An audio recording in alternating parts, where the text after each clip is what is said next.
Hoje, nossa meditação nos leva a uma passagem que é de fato a pedra angular de todo o ministério de Cristo. Marcos capítulo 1, versículos 14 a 20. E vamos ver juntos que isso aqui não é só um relato do que aconteceu, mas uma declaração de missão, uma proclamação que define o propósito e, principalmente, a urgência de todo o Evangelho. E aqui está o coração de tudo. Esse único versículo é como se fosse o resumo de toda a missão de Nosso Senhor. Ele tem duas partes bem claras.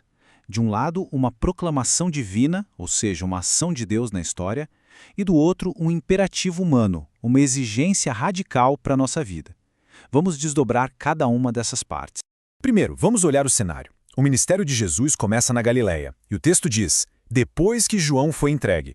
Olha, isso não é um mero detalhe geográfico não, é um ponto de virada teológico, um momento muito bem definido dentro da história da salvação. O ponto-chave aqui é essa transição. A missão de João Batista, que era preparar o caminho, chegou ao fim. Com isso, termina também o tempo da antiga aliança, o tempo da promessa. E agora? Agora começa o cumprimento. Cristo se torna o centro definitivo da história. É a passagem da voz que clamava no deserto para a própria palavra de Deus que se fez carne. Vamos agora analisar com calma a primeira parte da mensagem de Cristo. É uma declaração dupla muito poderosa. Primeiro, o tempo se cumpriu. E segundo, o reino de Deus está próximo. E aqui tem um detalhe fascinante. A palavra que Jesus usa para tempo não é cronos, que é o nosso tempo do relógio, o tempo que passa. Ele usa a palavra kairos. E o que é o kairos? É o tempo oportuno, o momento decisivo de Deus, o tempo da graça, da salvação. Significa que toda aquela longa história de promessas do Antigo Testamento chegou no seu auge, no momento exato determinado por Deus. E essa citação de São Justino Mártir nos ajuda a entender isso perfeitamente. A chegada de Cristo cumpre um plano divino que está muito além da nossa compreensão. É a realização de um projeto eterno, mesmo que as pessoas da época não entendessem ou não acreditassem. A lógica, afinal, é a de Deus, não a nossa. Isso nos leva a uma pergunta fundamental. O que é exatamente este reino de Deus? Bem, não estamos falando de um lugar físico, de um território. A Basileia Touteo é a soberania de Deus. É o seu senhorio presente e agindo na história. E esse reino se manifesta na própria pessoa de Cristo e continua presente na sua igreja. A chegada do reino, no entanto, não é um evento para a gente assistir de camarote. É uma realidade que mexe com a gente, que exige uma resposta. E é por isso que Jesus nos dá dois mandamentos claros: arrependei-vos e acreditai. O primeiro chamado é arrependei-vos. A palavra grega original, metanoia, é muito mais profunda do que um simples sentimento de culpa. Ela significa uma mudança radical da mente e do coração, é uma reorientação completa da vida. É tomar a decisão de tirar o próprio eu do trono da vida e colocar Deus no centro de tudo. E na prática, como funciona essa metanoia? É um movimento com 3 momentos. Primeiro, afastar-se dos ídolos, das falsas seguranças do mundo. Segundo, mudar a direção da mente e da vontade, converter o coração.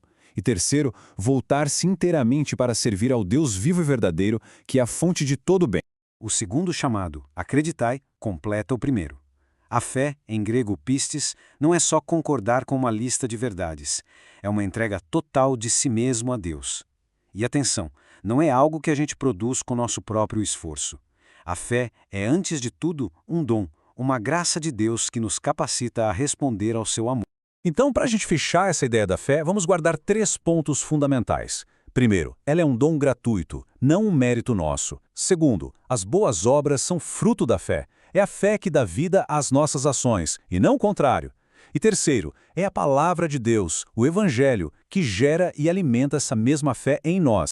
Mas essa proclamação toda não fica só na teoria. O Evangelho é vivo, e a gente vê isso acontecendo na mesma hora, na vida dos primeiros discípulos. Simão, André, Tiago e João. E este é um ponto crucial. O anúncio do reino não é uma filosofia para ser debatida numa sala de aula. É uma realidade viva, transformadora, que exige uma resposta concreta e que ela mesma provoca e se torna realidade na vida das pessoas. O sermão imediatamente se faz carne. E que resposta! A reação dos discípulos é um modelo perfeito de metanoia e de fé em ação. Veja bem as características. A resposta é imediata, imediatamente, deixando as redes, sem hesitar. Ela é total.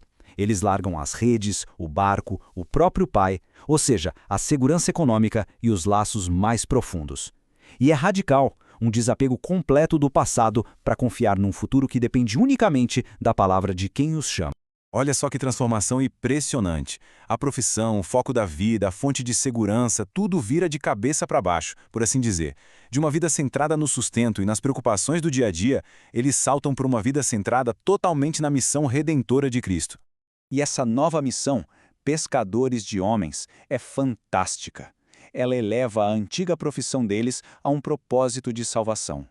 O objetivo agora não é mais tirar peixes do mar para a morte, mas sim resgatar as pessoas das águas do pecado e do erro para a vida em Deus.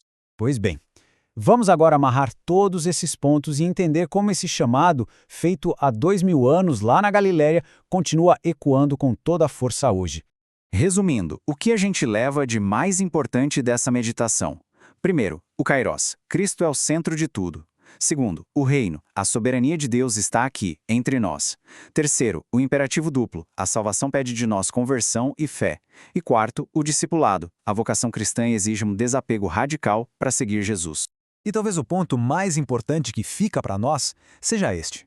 O Kairos de Deus não é só um evento histórico que ficou no passado. É uma realidade de hoje.